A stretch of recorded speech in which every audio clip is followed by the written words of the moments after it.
Hi there, Damien here, public speaking and performing coach, bringing you tips to help you overcome any public speaking or performing nerves before presentation or a speech. I'm going to say something that's quite blunt and quite straightforward, but I think it's important to remember if you experience anxiety or fear before a speech or a presentation. Now, what I'm going to say is this. The speech or the presentation, the musical performance, it's not about you. I'll say that again. It's not about you. You are simply a vessel, a vehicle, an instrument that is being chosen to convey information to an audience. Now, you may have chosen to give this speech yourself. I don't know if it's something that you maybe have said volunteered for, or it's something you want to pitch for a business, or you may have been asked to give a speech, maybe in a wedding or during work or college. They may have said you've got to give a presentation as part of your job or as part of your course. Either way, the most important thing to remember is that it's not about you. It's really not about you. Now, the greatest musicians, and I would say actors as well, put them in that category, they know this.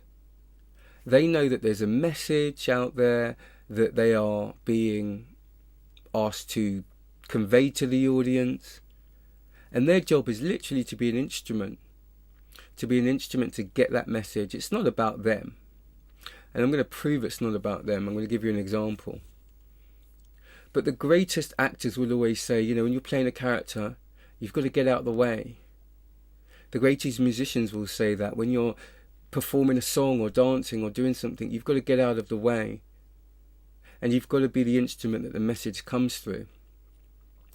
Now, if we're asked to give a Zoom call, we may think, a work Zoom call, these are quite lofty ideas to hold about being a messenger and an instrument, just giving a 10 a.m. Zoom call.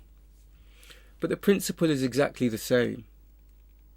Once we insert ourselves between the message and the audience, that's when we feel anxious.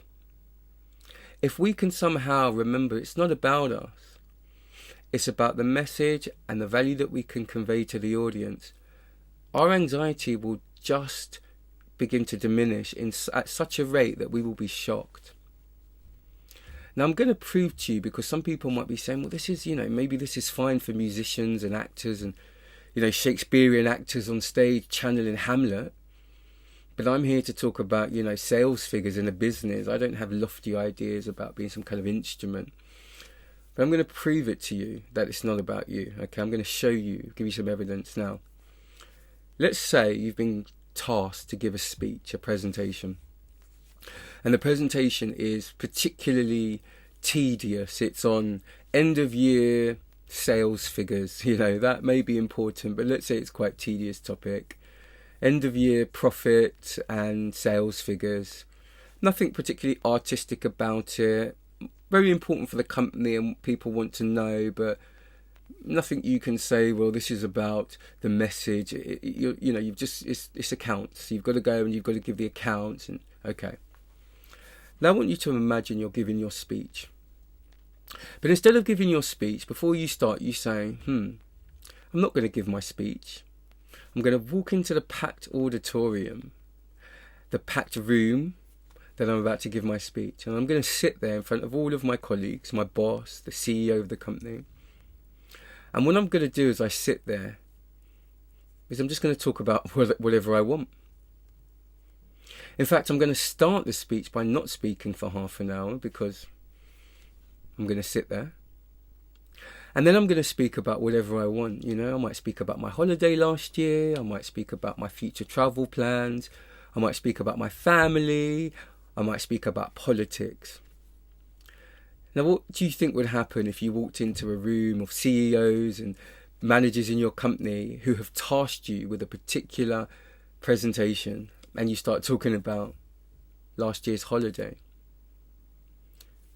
That's not going to go down well. They're going to say, what on earth are you doing? Are you okay? What has got into you? We have hired you to speak about this. Why are you speaking about this completely irrelevant subject? Now, what I'm showing you with this example is that people don't care about you in the nicest of ways. They're not there to look at you. You're there. You're there. But the fact you're not speaking about what they want to speak about shows they only care about the message. Okay? Now, of course, they want the message to be delivered well and competently, etc. But can you see, people go to that presentation for that message. It isn't about you. It's not enough you just turning up and saying, well, I'm here. I'll give you another example. It's going to make it even clearer. Let's say your favourite performer, okay, is, I don't know, think of your favourite performer in the world, okay? And they are, I'm going to use a real example. I'm going to use Bruce Springsteen. He just came to mind, okay? So your favourite performer is Bruce Springsteen or Elton John or, you know, a big star like that. And you pay a few $100s to go and see Bruce Springsteen or Elton John or Sting or somebody in concert, yeah? And when you're going to see this person in concert, you know, you're thinking, I wonder what they're going to sing. Are they going to do the oldies? Are they going to do the songs that I love? And when you get to the concert now, you get to the Bruce Springsteen concert, he decides that he's not going to play. He's going to sit there and lecture you on horticulture or tree pruning. That's what Bruce Springsteen has decided to talk about today. He doesn't feel like playing with his band, and he doesn't feel like singing his hits, and he's going to lecture you on gardening. Now, everyone in that auditorium, everyone in that stadium would be confused but outraged. Why? Because they haven't come to see Bruce Springsteen. They haven't come to see him. He's there. What's the problem?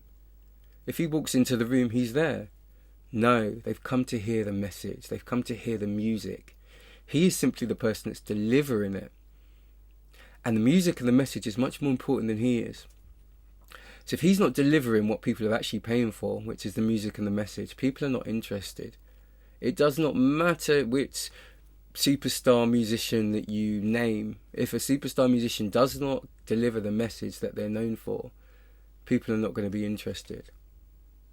Now, this is essential to remember. People are not there to see you as an entity. They may, you know, come and know that it's you that's going to give the presentation, but what they're really looking for is that message. That's why we go.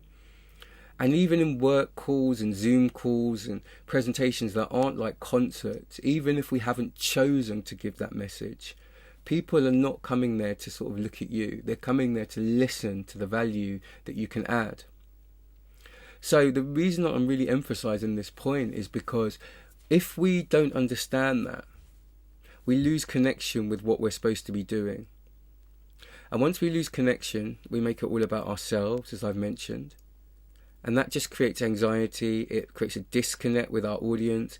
It creates, we cannot structure our presentation in the right way because we're not connecting. We're not thinking about their needs. And that's really when you see presenters struggling. They're not really there because they're conveying a message. They're there thinking about themselves. So what I would say to you is, get out of the way of the presentation and remember, it is not about you. That will help you immensely in your next speech or your presentation, and notice how much more your confidence will increase. Okay, thank you very much, and please like or subscribe this video if you've found it helpful, and please stay tuned for more updates and more information about my online course coming up. Thank you.